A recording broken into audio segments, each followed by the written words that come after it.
क्या आपने कभी महसूस किया है कि जिंदगी की इस निरंतर दौड़ में, जहां हर दिन कुछ साबित करना होता है, दिखावे की चकाचौंध, दूसरों से तुलना और भीतर का अजीब सा खालीपन, ये सब मिलकर हमें थका देते हैं।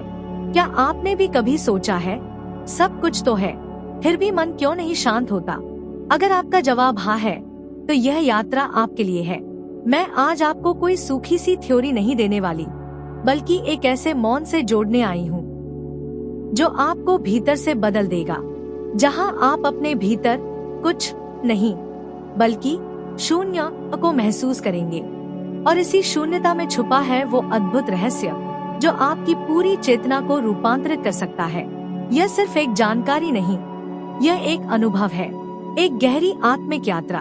अगर आप सच में तैयार हैं अपने असली स्वरूप को पहचानने के लिए, तो इसे अंत तक सुनिए, क्योंकि अंत तक पहुँचते पहुँचते आप अपने आप से एक नया परिचय पाएंगे।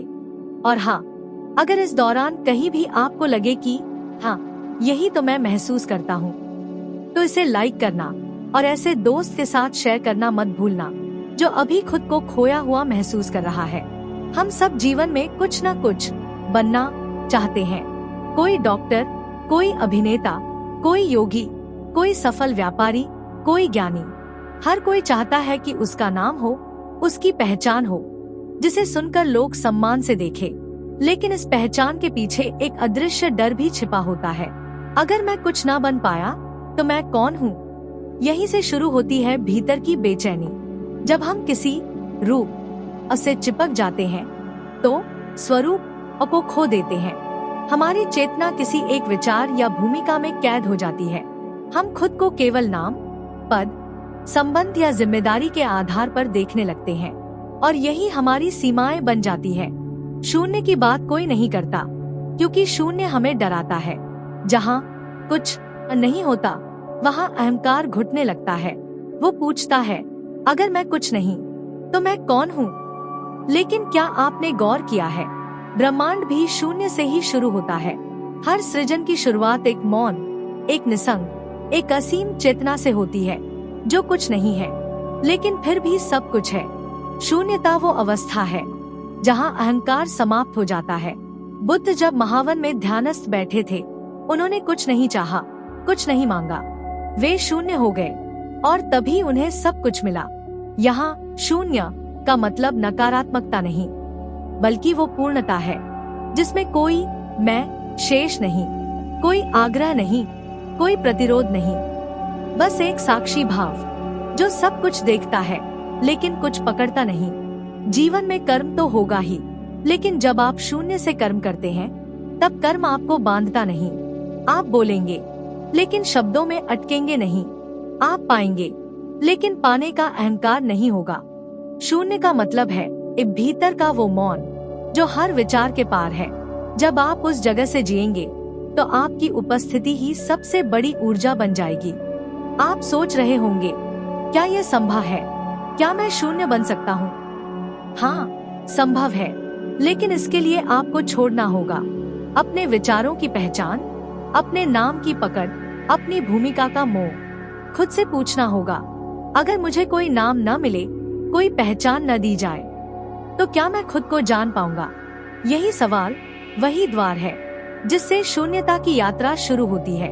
यह कोई तकनीक या विधि नहीं, यह एक दृष्टि है, भीतर उतरने की हिम्मत है। जब आप आंखें बंद करते हैं और विचारों को आने जाने देते हैं, बिना रोके, बिना पकड़े, तो आप धीरे धीरे उस मौन के करीब पहुंचते हैं जो आपका असली घर है। वहां आपको कुछ करना नहीं होता, कुछ बनना नहीं होता, बस होना होता है। और यही होना सबसे बड़ी शक्ति है। जब आप भीतर से खाली होते हैं, तो ब्रह्मांड खुद आपको भरना शुरू कर देता है, क्योंकि जब आप कुछ नहीं होते, तभी आप सब कुछ बन जाते हैं। जैसे नदी समुद्र में मिलकर अपनी पहचान खो देती है, लेकिन उसी मिलन में अमर हो जाती है, वैसे ही जब आप अपने सीमित सुख को छोड़ते हैं, तो आप अनंत में समा जाते हैं। तब जीवन आपको वो सब देने लगता है जिसकी आपने कभी कल्पना की थी। लेकिन अब आप उसमें अटकते नहीं, क्योंकि अब आप केवल पाने वाले नहीं, बल्कि स्रोत बन जाते हैं। दुनिया कहती है, तू क्या करता है? लेकिन शून्य बनना किसी पहाड़ पर जाकर बैठ जाना नहीं है। शून्य बनना मतलब भीतर से स्वतंत्र हो जाना, जहां आप कर्म करते हैं लेकिन कर्म आपको बांधते नहीं, जहां आप भूमिका निभाते हैं लेकिन पहचान में नहीं फंसते, जहां आप रिश्तों में रहते हैं लेकिन स्वतंत्रता बनाए रखते हैं। राम राजा थे, कृष्ण सारथी और गीता के उपदेशक, लेकिन भीतर से दोनों शून्य थे। उन्होंने सब कुछ किया लेकिन कभी बंधे नहीं।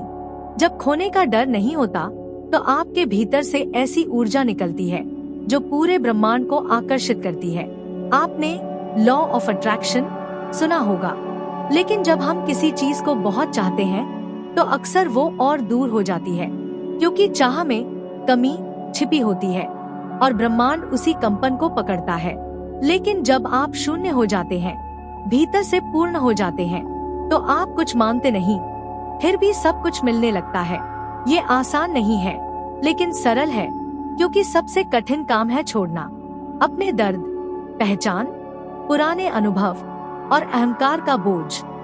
पक्षी उड़ने से पहले घोंसला छोड़ता है, क्योंकि वो जानता है अगर सुरक्षित रहा तो उड़ नहीं पाएगा।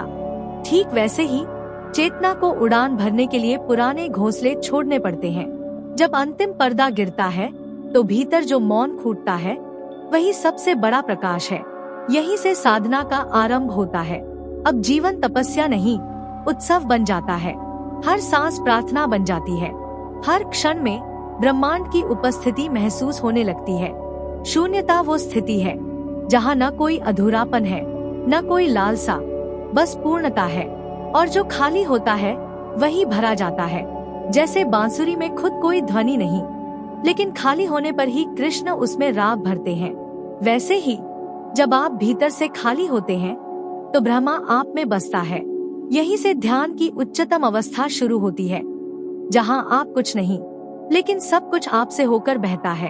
तब आप जीवन को रोकते नहीं, बहने देते हैं। दुख से लड़ते नहीं, देखते हैं और वो गल जाता है।